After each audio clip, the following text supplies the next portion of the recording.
Welcome to the Push It Forward podcast, where truth is non-negotiable, history gets dissected, and justice is our mission. I'm your host, Corey Washington, and I'm not here to entertain lies. I'm here to challenge narratives, expose the hidden, and push conversations into the uncomfortable but necessary territory. On this podcast, it can be anything. Information, injustice, integrity, innovation, introspection. Whether we're talking about technology, sports, music, relationships, religion, truth, trauma, or territories of the past, we push it forward. Because when we stop questioning, we stop growing. And when we stop growing, we stay stuck in systems that were never built for us. Today, we dig into a truth that too many history books leave behind. The price Haiti paid for freedom, not metaphorically, but in hard currency, in blood, in pride, and in sovereignty. In 1825, France demanded that Haiti pay 150 million francs to recognize its independence. What were they being compensated for? Their so-called lost property.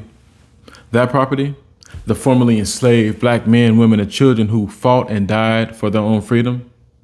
This was extortion masked as diplomacy. And even when the debt was reduced to 90 million francs, the dagger was already deep. France ensured that Haiti would be punished economically for winning its freedom. Let's be clear. Haiti is the only nation in history to pay reparations to its former enslavers. That should burn in your soul. This was the first successful slave revolution. It shook the world, and to colonial powers, especially France and the United States, Haiti became a symbol of fear. So they made an example of it.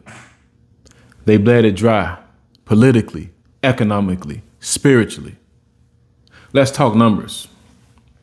That 90 million francs, in today's money, that's estimated between 20 and 30 billion. Some say more. Haiti had just defeated the most powerful colonial army of its time, and yet they were forced to pay for their own freedom.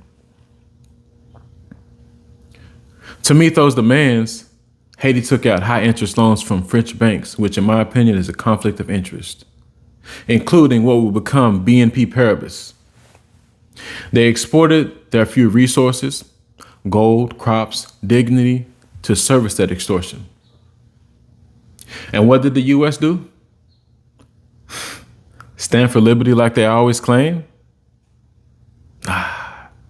They joined in. The U.S. occupied Haiti from 1915 to 1934. During that time, they took over Haiti's national bank, its customs, and gold reserves. In 1914, before the occupation even officially began, U.S. Marines stole 500,000 Haitian gold and sent it straight to Citibank in New York. That money was never returned. So who really benefited from U.S. control of Haiti's finances? Anybody? Certainly not Haiti. The U.S. used Haiti as a puppet state, profiting from its resources under the guise of stability. It wasn't help. It was control. So let's stop sugarcoating it. France and the United States stole from Haiti. They robbed it of wealth, progress, and hope. The result? Generational poverty, crippling debt, stolen potential. Haiti was forced to sacrifice its future just to have its freedom acknowledged. And this was not just about Haiti. This was a blueprint, a playbook for how post-colonial nations across Africa and the Caribbean would be controlled through debt, dependency, and foreign interference. Let's compare. After World War II, the U.S. helped rebuild Europe through the Marshall Plan. France helped rebuild Germany, but Haiti, the world's first black republic, they got shackles disguised as receipts. Meanwhile, the Dominican Republic, which shares the same island of Hispaniola, wasn't burdened by this level of colonial debt. The contrast between the two sides of Hispaniola wasn't natural. It was engineered. Haitian economist Camille Chalmers put it this way: those who suffered most were the Haitian people, farmers, workers, children, who were deprived of the basics so that France could be paid. This is economic trauma with a heartbeat.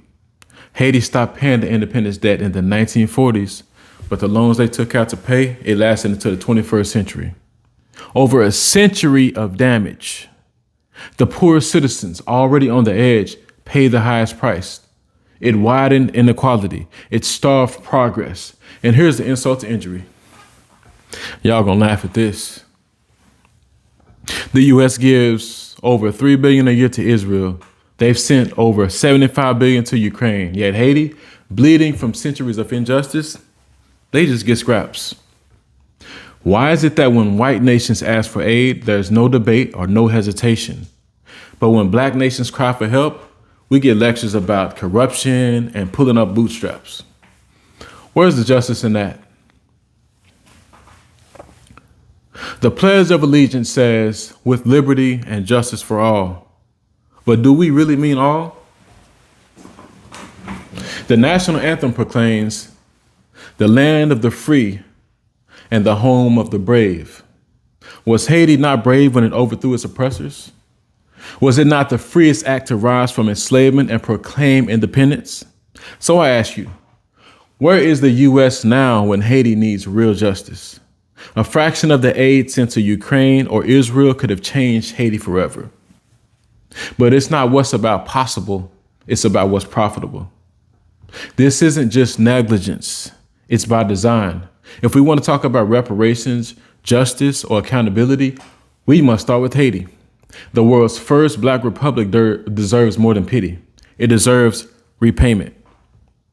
And this is not ancient history. It is ongoing theft. America swears its president's sin on the Bible, right? That's supposed to mean something, right? But if we're really a nation under God, then why do we enable injustice? Jesus flipped the tables over in the temple for less, right? So if you call yourself a believer in truth, in God, in justice, you can't ignore this. I'd rather die on my feet than to live on my knees. Haiti made that very same choice in 1804, and the world punished them for it. America has never been great. But for those who want to make America great again, let's start by telling the truth. Let's start with justice. Let's start with Haiti.